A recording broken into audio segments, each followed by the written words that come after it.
All right, Shalom. I want to start off as always by giving all praises and glory unto Yahweh, Bahashim Yahushai, Bahashim Rachah HaKodash. Double honors unto the apostles, the elders, and the bishops of Great Millstone. I want to say much love unto the brothers out there doing this work in truth and sincerity. And also want to send peace and blessings unto the believers of the hopeful elect. And in this lesson, I wanted to do a response video unto this video here that was put up by the podcast of the Lotus Eaters here on YouTube. And as you can see, the title of the video reads, UK starting digital ID rollout. And earlier today at my job, I got a chance to watch this whole video in its entirety. Great video, man. And so I want to play it here for you, brothers and sisters, through the Spirit, and highlight a few points, concerning the MOTB system and just where prophecy is heading, okay? This thing's going to hit very soon, man, all right? And game plan is going to be over with. And for you Israelites out there who still struggle with the breakdown of the MOTB, there's not much time left to be playing games, all right? The breakdown is out there, and the Lord is showing proof that this is where society, the world, is heading, all right? A digital prison to where you won't be able to participate in this coming world, so-called, without this digital ID or the MOTB, ultimately, right? Everything's going to be on the MOTB, man. It's going to start off, with digital IDs and you having an app on your phone and an app for your digital currencies. Eventually, it's going to go in your body. And this is what they've been telling us at the WEF and all these other meetings and ultimately in the scriptures, right? This is where we're headed, man. So I'm going to play this video here, man. Very good video. And Lord willing, this is edifying, all right? So make sure my audio is good. All right, here we go.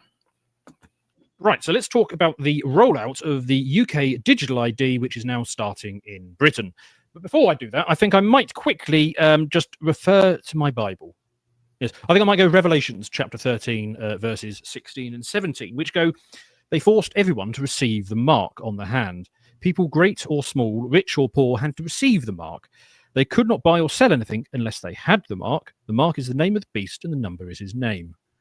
Now, you have to remember that God was dictating this to John in the year. Real quick. All right, just real quick, bro. Earlier today, when I first watched this video, and I heard him start the video out with Revelation 13 and 16, I said, man, Esau, even though he don't understand it, he somewhat can grasp that, all right, the Bible says something like this, okay? Now, his breakdown is that this is talking about, digital IDs, so to speak, right? It's not talking about digital IDs.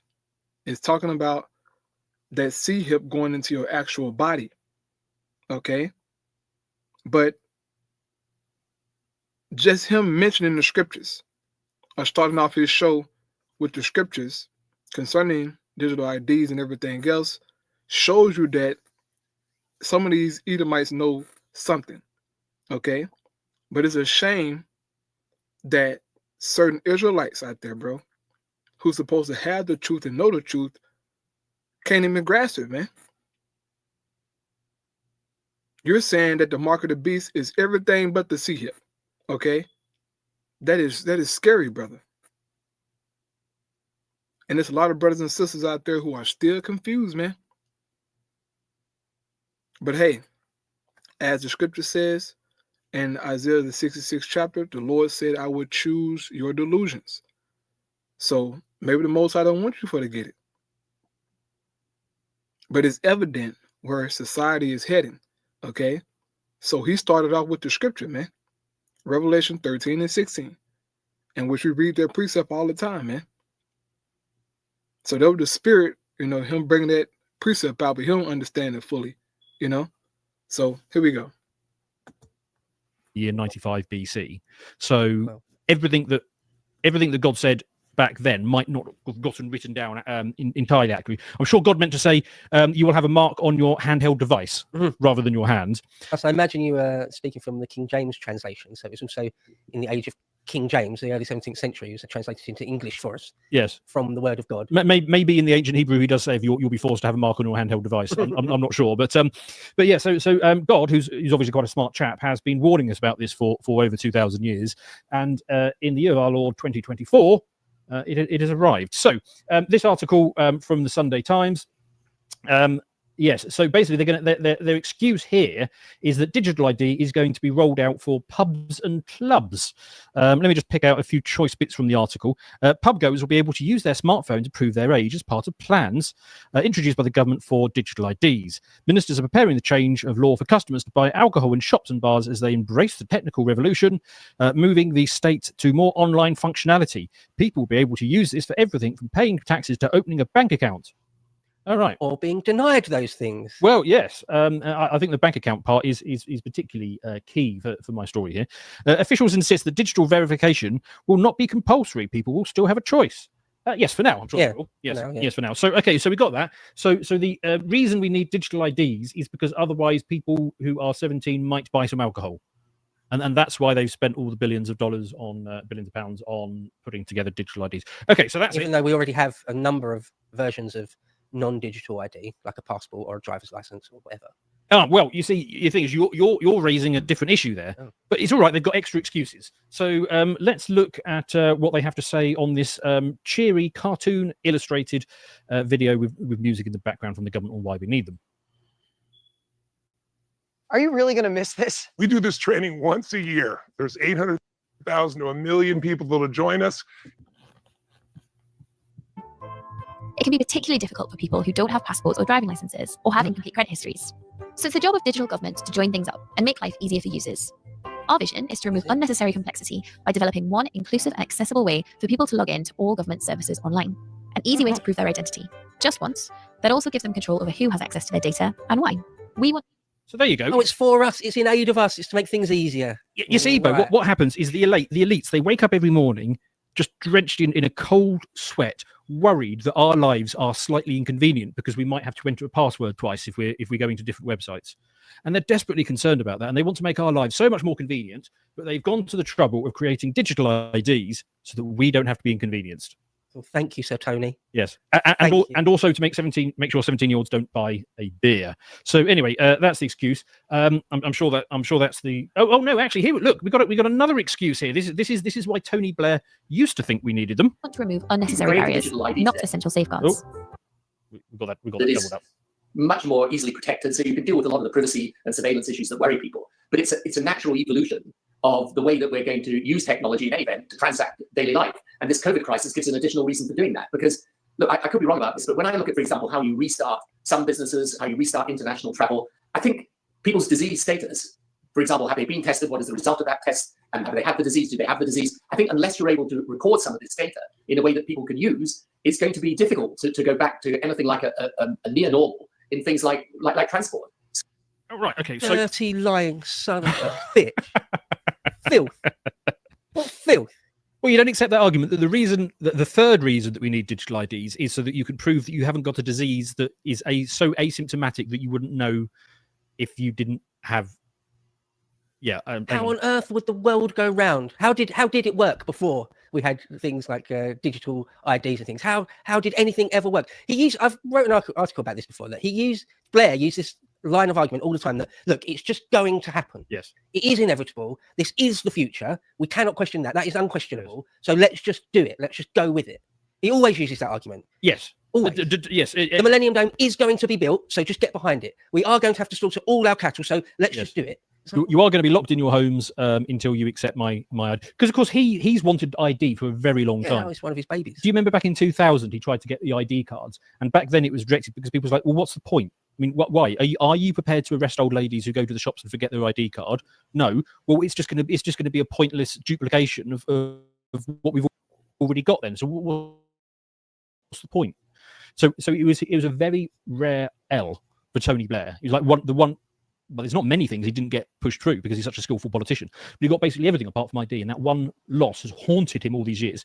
So during COVID, the logic was whatever I tried to explain, something like you wouldn't know if you've got this illness because it's asymptomatic. So the only way that you can know is if you've got a digital ID or something like that. Anyway, he's changed his tune now.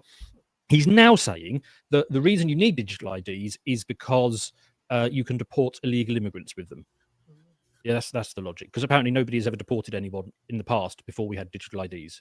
Doesn't help them stopping them from coming in the first place, though. Well, and presumably it wouldn't help us then immediately putting them on a bus and taking them to a 4-star hotel. But for some reason, if there's a digital ID in place, then we'll be able to deport them, whereas now we can't. It's just nonsense, isn't Yes. it? It's just obvious nonsense. Right. And that also can be a talking point for America and America's immigration problem. Give everybody digital IDs, and those who don't have digital IDs, we can, get them up out of here. Okay, they can't prove who they are, this, that, and the third.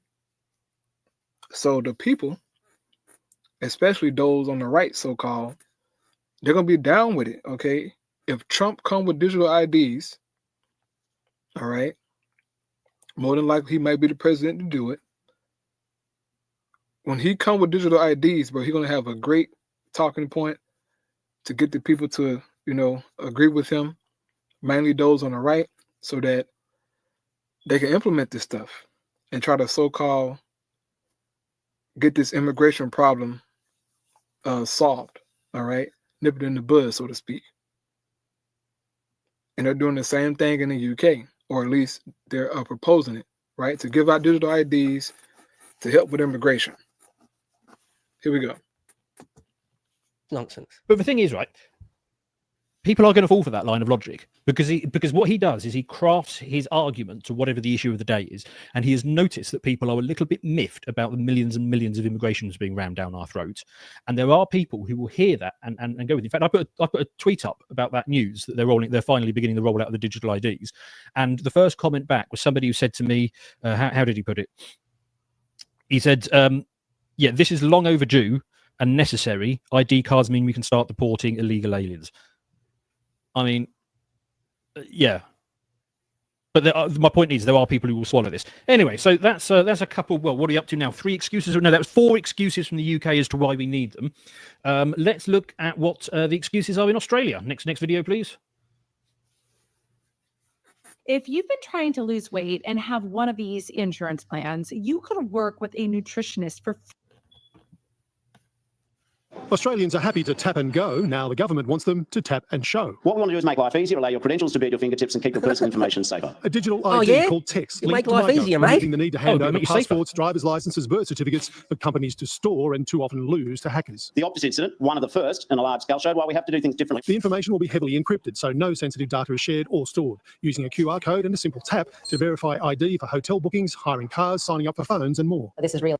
Right, okay, so that you can hire a car and book a hotel room more conveniently, and also because your data will be safe because they're going to heavily encrypt it and no one will have access to it, with the exception of the... Notice how this system is being pushed amongst these Edomite nations, okay? It's being pushed amongst other nations as well, but places like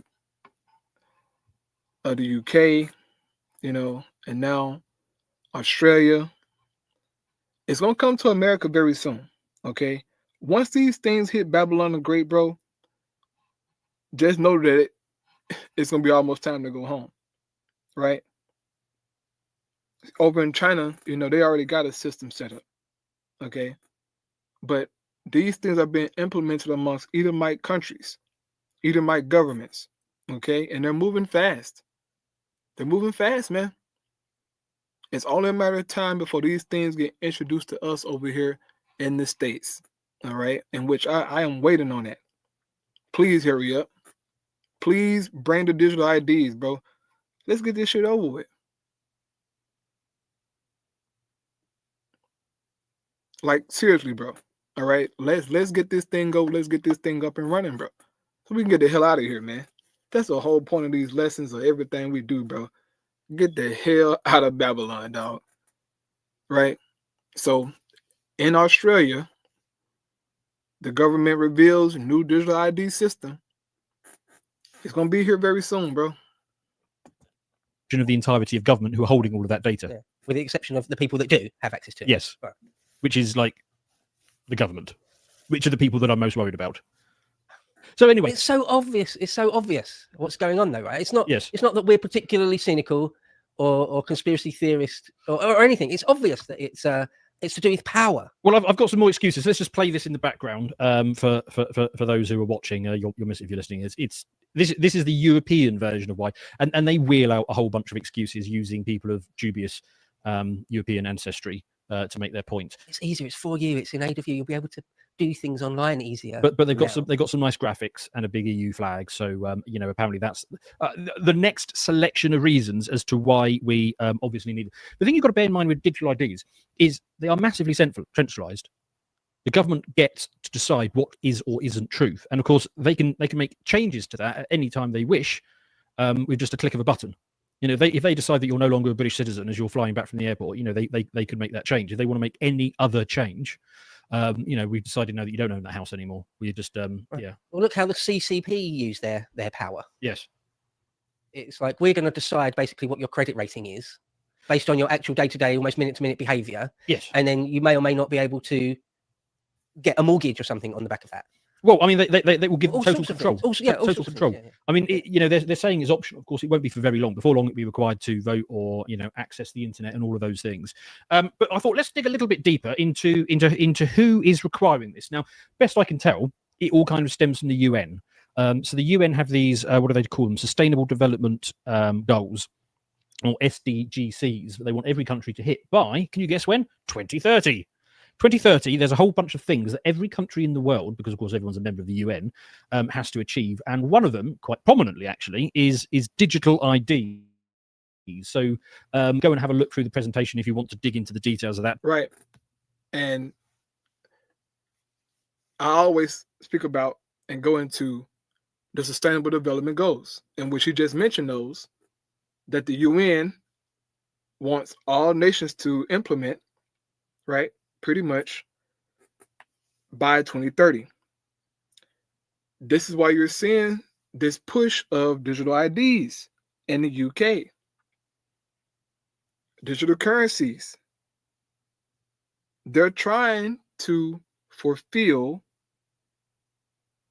this goal that's pushed by the UN. All right. So America will eventually introduce digital IDs, digital currencies to the public. In my humble opinion, once these things hit Babylon the Great, bro, it's going to be on and popping. It's going to shake up society, okay? Now, how they're going to bring in these things, what events going to take place, we don't know. But we see the UK doing it, right? If they're doing it, trust and believe America will follow suit. Keep in mind, this is the beast system, okay? They're all Confederate. They all have one mind, as it says in prophecy, right? They all got one mind, one goal. So is the UK doing it? America will do it. We saw that Australia is doing it. They're rolling out their new digital ID system. You think the other EU countries ain't gonna follow a suit? The other NATO countries? Oh yes, but they're all gonna do it. Canada gonna do it. New Zealand, all of them. Okay, they're a part of their system. Here we go. That don't have the time here. The World Economic Forum They are, 100% behind this as well. And as Klaus Schwab says, that they will require individuals to be able to assert their identity in order to participate in the economy. Oh, but the World Economic Forum is just a collection of like. Did you hear that, bro? You will have to assert your identity to participate in society. Meaning you have to show and prove that, hey, look, I am who I say I am, to get access to things. This is, bro, if you can't see, man, that the C-Hub is the MOTB, bro, I really don't know what to tell you. Those kind of regulations, brother, is going to get people in line, in sync with what the elites want. They need you to comply. If you don't comply, then okay, shut you off. Now you can't get no medicine, no food, no shelter, no nothing. They can just simply click a button and shut you out, man.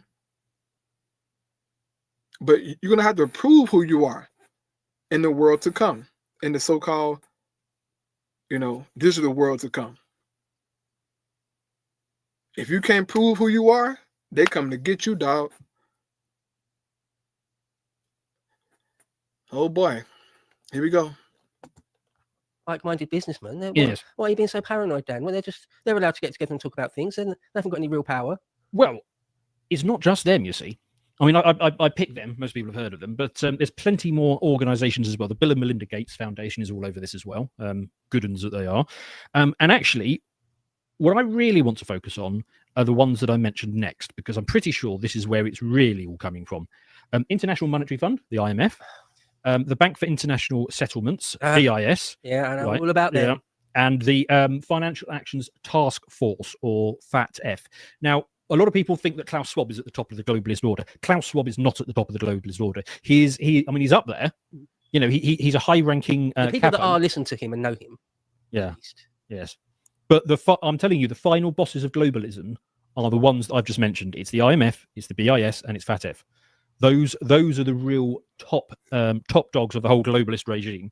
Now, I'll just say something super quick about the Bank of International Settlements. Yeah, go ahead. Yeah, a lot of people will have heard of the International Monetary Fund or the World Bank, but even people that know a bit about that usually haven't heard of BIS. Yeah, it's in Switzerland, isn't it? Sounds like, yeah. And they are, if anything, above the International Monetary Fund and the World Bank. If anything, they're the big boss. Yeah, they are the final boss, sort of. In fact, let's hear from the head of the BIS himself as to what their motivation might be.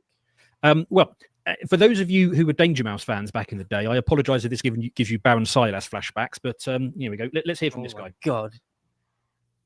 For example, in cash, we don't know, for example, who's using a $100 bill today. We don't know who is using a 1,000 peso bill today. A key difference with the CBDC is that central bank will have absolute control on the rules and regulations that will determine the use of that expression of central bank liability. And also, we will have the technology to enforce that. Now, there you go. Absolute control and the ability to enforce it. There you go. There it is. Yeah. Right? That's what... I'm sure brothers and sisters remember seeing that video. Okay. That video made its rounds, all right, through our brothers, talking points and videos. That guy, Augustine Carstens, right? General manager of the Bank of International Settlements. When he said that, bro, I damn near got chills the first time I watched the video. It just gave more clarity to the MOTB. It gave more clarity, bro. They're going to know what you're spending your money on, to see if you're buying too much of this or too much of that, or if you're buying something that you are not allowed to buy and, whatnot. This is real, man. So once again, if you're struggling with the MOTB breakdown, right, you need to go pray to the Most High, man. Ask for understanding, okay? I don't see what's really stopping you from seeing it. It has to be the Lord that's blocking your mind if you can't see this thing, man. I mean, this is Esau openly telling you. They play countless videos, shows you information from the EU websites. These are European leaders telling you to your face, we're going to track your money.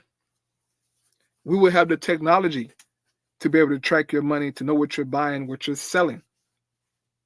Okay? And if you're not complying, we can just shut you off. Total control. All right. Well, as he said, or the guy Augustine, he says absolute control. The banks will have that over you. Okay?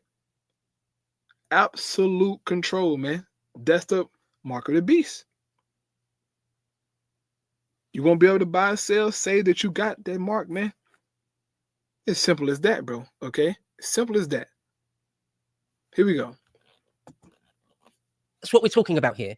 Absolute control. Not the ability for a 17-year-old not to buy a beer or helping strengthen our borders. No, so the money men will have, quote, absolute control and the ability to enforce Yes. it. That's what it is. And I thrown in a couple of links there. But damn it. if you Damn them. if you just start looking at the IMF, FATF, and the BIS, they've got dozens of blog posts because they know that nobody reads them. Nobody pays attention to, well, apart from people like me, but nobody pays attention to them. And they just openly say that we want a central bank digital currency. The reason we want it is because it will give us absolute control over the money, but we can't have it until there are digital IDs.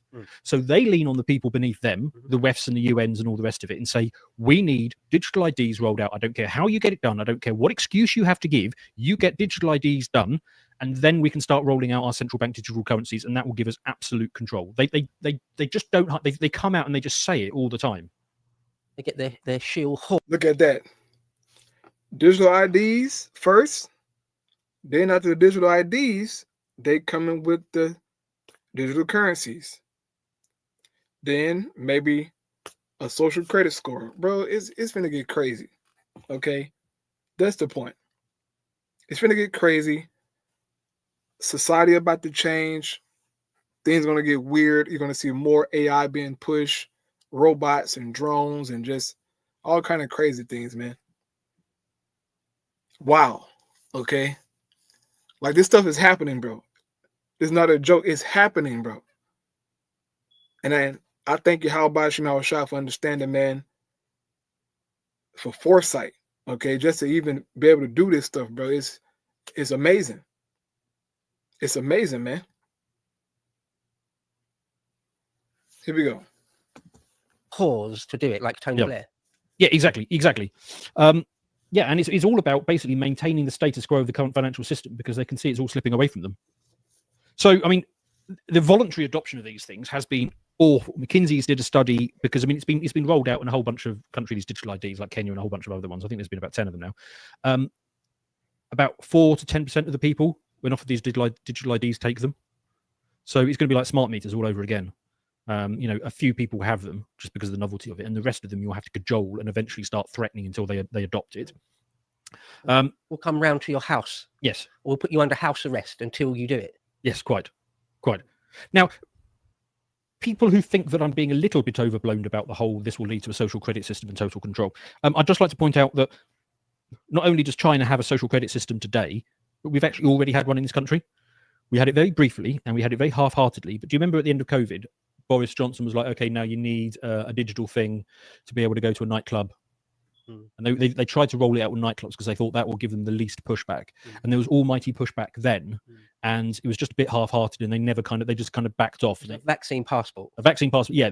They made the changes that you had to use it to get into a nightclub. And that was going to be their starting point. And if there wasn't the pushback at the time, of course, it would have been nightclubs today. And then it would have been, then it would have been the pub. And then the train. Well, that's the thing. There was one Christmas, I was traveling back and forth between Wiltshire and Essex. And there was one Christmas where they were saying, Boris came on TV saying, you're not going to be able to get on a train without it. And I am not vaccinated. I haven't ever been vaccinated. So obviously don't have a vaccine passport, proving that I've been vaccinated. And I was like, oh, how am I going to travel to Wiltshire and back? And so I started to sort of change things around, started to make plans in case that happened. And then literally one day they just said, oh, we're not doing that anymore. Yeah, they backed off. I think in France, maybe in Germany as well, but I think in France they did it. In Canada they did it. You couldn't get on a train without a vaccine. Canada they did it. Yeah, they shut down basically your ability to travel if you didn't have a vaccine passport. So So that's it on this video, man. All right, Lord willing, I get a chance to go into the other videos, but this is serious, bro. And I pray you brothers and sisters out there are, prayed up, man. Doing all you can in the spirit, right? Just getting yourself together, bro. As Yahushua said, pray that you may be able to escape the horrors that's coming here in these last days, man. All right. And as I'm gonna start doing, I'm gonna end off every video almost reading comments, right? So the first comment says, resist this at all costs. I'm pretty sure they're gonna meet some resistance, but we know what prophecy says, right? He will get a chance to implement this thing. He's gonna get a chance to see hip people. Now, also in prophecy, it does speak about an uprising, okay, of the people against this devil in the fullness of his sufficiency, meaning when his system is up and running, right, he will meet a rebellion from the people. Next comment here says, we don't know who's using the $100 bill. Good, you don't need to know. Now piss off. Next comment says, incoming Chinese social credit score. Kamrad Stormer and his WEF overlords are salivating. Yeah, this is something that they want. This is something that they want, man. So I'll end out with that. Lord willing, it was edifying. You can watch the video, from the beginning if you like, but there are plenty more videos like this, and Lord willing, I'm going to get a chance to go into them, but I pray it was edifying. All praise Yahweh, Shem, Shai, Bashem, Chakadash, Shalom.